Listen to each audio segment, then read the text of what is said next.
एक बार भगवत ऋषिक जी महाराज अपने गुरुदेव के चरणों में बैठ के निवेदन किया कि जैसी आपकी आज्ञा, ठीक अक्षरशः वैसे ही वैराग्य से रह रहे। बहुत वैरागी महापुरुष, फिर भी काम वेदना सता रहे। इसका क्या हो सकता है? खान पान की कोई व्यवस्था नहीं, माधुकरी वृत्ति से, बहुत एकांत प्रिय, बहुत अद्भुत साधना, फिर भी गुरुदेव ये अंदर काम वेदना का करवा ले आओ। उस करवा में, गांव में तो उसे अंडी कहते हैं, बड़ा पेड़ होता है, छोटे छोटे उसके ऐसे बीज होते हैं, उससे तेल निकलता है। तो वो बोले करवा ले आओ। ले आए। बोले देखो इसमें तेल तो नहीं है। बोले नहीं। पानी भरा, थोड़ी देर रखा तो तेल आ गया। बोले जानते हो इसमें तेल क्यों आ गया? क्योंकि इसमें तेल रखा गया था, फिर धोया, फिर डाला, फिर देखो फिर आ गया ना तेल। बोले अब देखना। और उस करवे को रसोई मनिया की गई थी तो ढेर सारी आग थी, उसी आग में रख दिया। 10-15 मिनट रखने के बाद फिर निकाला। बोले अब पानी रखो। पानी रखा, तेल नहीं आया।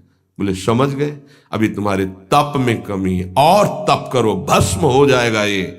जब तक इसके संस्कार हैं, कई जन्मों से भोग वासनाओं के खेल खेलते चले आ रहे हैं, तो संस्कार हैं। जहां संयोग बनेगा तहां वो प्रकट होने लगेगा, वो दिखाई देने लगेगा। भस्म करो इसको तप के द्वारा।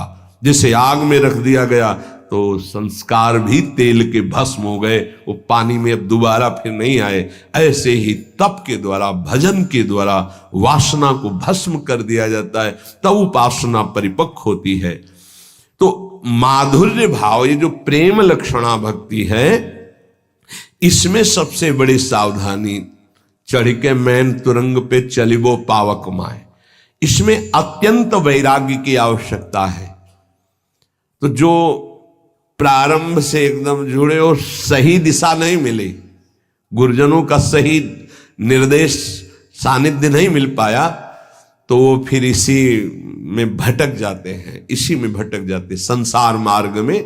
क्योंकि हृदय में एक द्रवण क्रिया होती है, उस द्रवण क्रिया के लिए वैराग्य की बाढ़ होनी चाहिए, वैराग्य की कसौटी। अगर वैराग्य की बाढ़ नहीं है तो द्रवण क्रिया फैल जाएगी। पहले राग रहित होकर फिर अनुराग में जाया जाता है। तो कह रहे माधुर्य उपासक को चाहिए आरंभ में किसी महापुरुष के निर्देश के अनुसार साधना में पहले लगे। क्या प्रिया प्रीतम का प्रेम रस है, क्या उनका नित्य विलास है, बिल्कुल मतलब नहीं। समझ रहे हो? जो मंत्र दिया, जो उपासना दी, जो पाठ दी, जो दिनचर्या बताई, बस उस पे चलना है। वहां विचार की क्षमता नहीं आपकी। धीरे धीरे धीरे धीरे राग रहित होकर पहुंच जाएंगे आप। अब कैसे समझेंगे आप? कैसे अंदर प्रवेश हो? इसीलिए कहा है प्रथम सुने भागवत भक्त मुख भगवत बानी। क्यों? इतने बड़े महापुरुष भगवत रसिक जी ने सीधे क्यों नहीं कह दिया श्री सुख मुख जू बचन सुनावो, तब श्री हरिवंश सुनाम कहावो, मन सुमिरन मिश्रे में? क्यों भाई ऐसा क्यों कह दिया? ये जो बात नहीं समझते हैं ना, वो हमारे ऐसे किसी की बात नहीं सुनना, आचार्य वाणी की बात मानो। भीर मिटय भट जमन की, भय भंजन हरि सोय, भय भंजन हरि सोय, भरम भूल्यो भटकत कद, भगवत भक्ति विचार, वेद भागवत प्रीति रति, भक्त चरण धरि भाव, तरत भव सिंधु अगाधा। सेवक जी महाराज, सी सेवक वाणी जू अति अगाध मत गूढ़, बिरलो कोई समझई हित मार्ग आरूढ़, हित मार्ग आरूढ़, भाव भागवत मिले सब चार, वेद सुस्मृत जो चार, अवगाय ले जब तब पावे सेवक हृदय, जो हित मार्ग उपदेशी है। क्यों कहा? क्योंकि गीता और भागवत की कसौटी पर, वैराग्य और ज्ञान की कसौटी पर जब हृदय कस गया तो माधुर्य रस परोस दिया गया। वो समझ, अभी तो जीवत तो है, देहाभिमान, मैं पुरुष मैं स्त्री, कैसे इस रस का इसीलिए गुरुदेव की आज्ञा पे चलो, रस की बात को मत देखो कि हमारा तो सहचरी भाव आता ही नहीं, ऐसे आ जाएगा।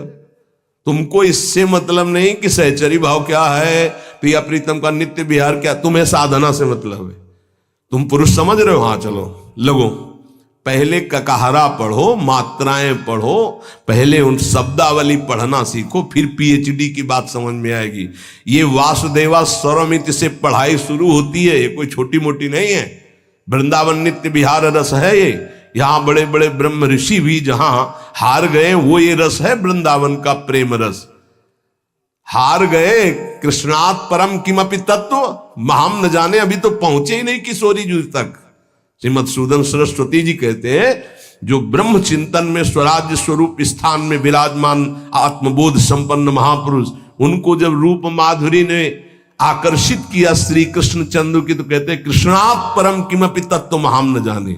और उनको क्या पता कि ये सौंदर्य माधुर्य समुद्र सी लालजू वेणु करान्निपतिता स्खलितम शिखंडम भ्रष्टम च पीत वसनम ब्रजराज सोनो यस्याह कटाक्ष सर्पात, यस्याह कटाक्ष सर्पात विमूर्छित।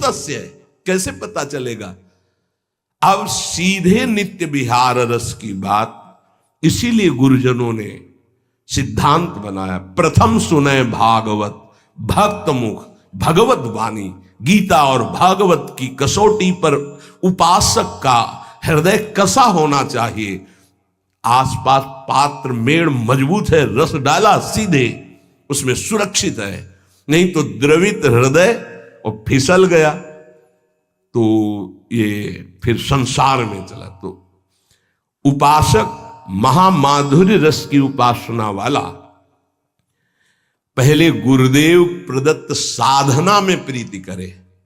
अब कि नित्य विहार का मतलब क्या? पहले तुम राधा राधा रटो और एक भी मिनट नाम ना छूटे। पहले ऐसे चलो, पहले अपनी इंद्रियों को ठीक करो, पहले अपने आचरणों को ठीक करो, पहले आप जैसा आज्ञा हो रहा वैसा चलो, फिर आगे का रस अपने आप आ जाएगा। समझाने की थोड़ी जरूरत पड़ेगी। और तुम्हारी समझ क्या, संभाव्योपि विरंचि नारद सी, और तुम समझना चाहोगे, समझ जाओगे। जो मंत्र मिला है, जो उपासना मिली, उसमें रति करने से उपासना के दो परिणाम होते हैं। आधे तक उपासना दोनों की एक ही चलती, ज्ञानी की भी और प्रेमी की भी। जब कोई उपासक उपासना करता है तो पहले अंतःकरण शुद्ध होता है। यहां तक सबकी उपासना एक ही चलती है, अंतःकरण शुद्धि। अंतःकरण शुद्ध का मतलब मन में कोई भी सांसारिक संकल्प नहीं रह गया। बुद्धि का निश्चय जो ये था कि इंद्रियों के सहित मन जब भोगों का संयोग करेगा तो हम सुखी हो जाएंगे, खत्म हो गया। बुद्धि का निश्चय है एकमात्र प्रियालाल में ही सुख है। मन संकल्प विकल्प छोड़ दिया संसार के, चित्त की वृत्ति भगवदाकार हो रही है, अहम दासत्व में बदल गया। यह है शुद्ध अंतःकरण भक्त का। और ज्ञानी, उसका शुद्ध अंतःकरण जहां हुआ था उसे अनुभव हुआ, मैं स्थूल नहीं, सूक्ष्म नहीं, कारण नहीं, आत्मस्वरूप। और अपने आप उसका राग तीनों शरीरों से खत्म, क्योंकि शुद्ध हो गया ना तो दिखाई दे रहा, और अपने आप में स्थित। अब वो दृष्टा मात्र है, गुणानुगुण वर्तनते। यहां तक एक चलता है भक्त और ज्ञानी। अंतःकरण शुद्ध होने वो निकल गया दासत्व की तरफ और वो निकल गया स्वरूप में स्थित होने की तरफ। आत्मनिवेदन करने वाला उपासक मोक्ष पदवी की भी इच्छा नहीं रखता, फिर अन्य इच्छाओं की तो बात जाने दो। आत्मनिवेदन आराध्य देव को, ये नवी भक्ति है। जब तक उपासक के अंदर वासना है, काम है, नाना प्रकार की इच्छाएं हैं, तो साधना पर ध्यान दे। साध्य की दिव्य लीलाएं जो नित्य विहार रस की हैं, वो चिंतन करने का अधिकार नहीं। ये तो निर्खत नित्य विहार पुलकित तन रोमावली आनंद नयन सुधार, यह जो कृपा हरिवंश की। क्योंकि वाणी जी समर्थ है, वो स्वयं प्रकाशित हो जाती है हृदय में। ये चिंतन का विषय तब बनता है जब देह भाव छूट जाए, बनिता पुरुष भाव मिट जाए, तब चिंतन। आज वन क्रीड़त श्यामा श्याम, सुभग बनी निस शरद चांदनी, रुचिर कुंज अभिराम, खंडन अधर करत परि। ये चिंतन जो दिव्य भावावेश में अपने सहचरी स्वरूप में वो देख रहा है, सामने निकुंज है, कैसी चांदनी छिटकी हुई है, कैसी सुंदर शैया है, कैसे प्रिया प्रीतम विराजमान, वो सब शोभा। ये अर्थ थोड़ी हो सकता है, अर्थ नहीं हो सकता, ये चिंतन का विषय होता है। तो नित्य विहार रस माधुर्य रस के उपासक को चाहिए कि वाणी जी का पाठ करे अर्थ समझने की नहीं, सिद्धांत का अर्थ समझे, लीलाओं का नहीं। लीला गायन करो, गायन करने से ही गायन का फल लिखा है। छुटी 84 भ्रमंते निर्खय जुगल किशोर, जब निर्खय जुगल किशोर तब लीलाओं का चिंतन प्रारंभ होता है। उस समय निर्विकार अवस्था होती, सच्चिदानंद वपु। अभी तो ये जो वपु धारण किए ये विकारी है, ये काम से पैदा हुआ है, इसके अंदर परमाणु है कामना के, जन्म जन्मांतरों से इसी में हम बंधे चले आ रहे हैं। इस शरीर की रचना काम से हुई है, संकल्प कामना, चिंतन काम का, संकल्प काम का, कामना, उससे इसकी उत्पत्ति, सृजन ही इसका हुआ है। और जिस देह से सेवा होती है उसका भाव से सृजन होता है, ध्यान रखना। वो न संकल्प का है न कामना का देह है, वो गुरु प्रदत्त मंत्र के भाव का देह है, उसे भाव देह कहते हैं। विशुद्ध सच्चिदानंद वपु प्रेममय, तब नित्य विहार लीला का चिंतन, जरा सा चिंतन हुआ, हृदय में अद्भुत आनंद आंसुओं की छड़ी लग गई। देखो प्रिया प्रीतम झूल रहे हैं, पैंग बढ़ी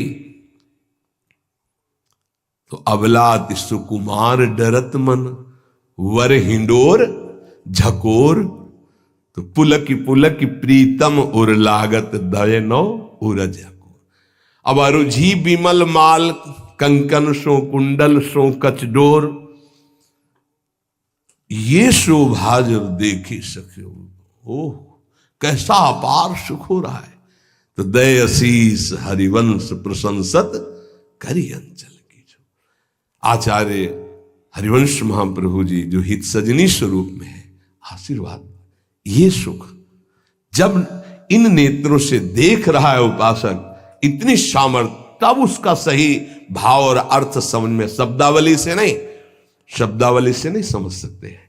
इसीलिए गुरुदेव भगवान का आदेश, महापुरुषों के रसिकों की बात माननी कि वाणी जी का अर्थ नहीं, गायन करो, गायन करने मात्र से छुट्टी 84 भ्रमंते निर्खय जुगल के। पहला तो यही है कि भवजल निधि को नाव और काम पावक को पानी। गाते गाते देखना तुम्हारा हृदय कैसे निष्काम हो जाता है। निष्काम हृदय ही प्रीति रस में, अभी तो बहुत कूड़ा करकट। तो वाणी जी गाओ, नाम जप करो, श्री जी की सेवा करो, आठों पहर जो कर्तव्य कर्म है धर्म पूर्वक करो, भगवद अर्पित करो। निष्कामता पहले जागृत होगी, फिर प्रेम मार्ग का रहस्य है। जैसे हम इंटर कॉलेज है और वो कक्षा 1 से लेकर 12 तक है, तो हम पढ़ाई 1 से शुरू करेंगे कि 12 वाले स्कूल में बैठ जाएंगे। ऐसे ही ये जो नित्य विहार रस है, ये साधारण से लेकर असाधारण स्थिति तक पहुंचाने के लिए है। तभी कहा है श्री सुखमुख जो बचन सुनाओ, सेवक जी कह रहे श्रीमद् भागवत और भगवत गीता जी इस साधक की कसौटी है साधना की। ज्ञान वैराग्य भक्ति रस से परिपूर्ण, तब जाकर आत्मसमर्पण और फिर पाई रस भक्ति। गूढ़ जुग जुग जग दुर्लभ भव इंद्रादि विधिम।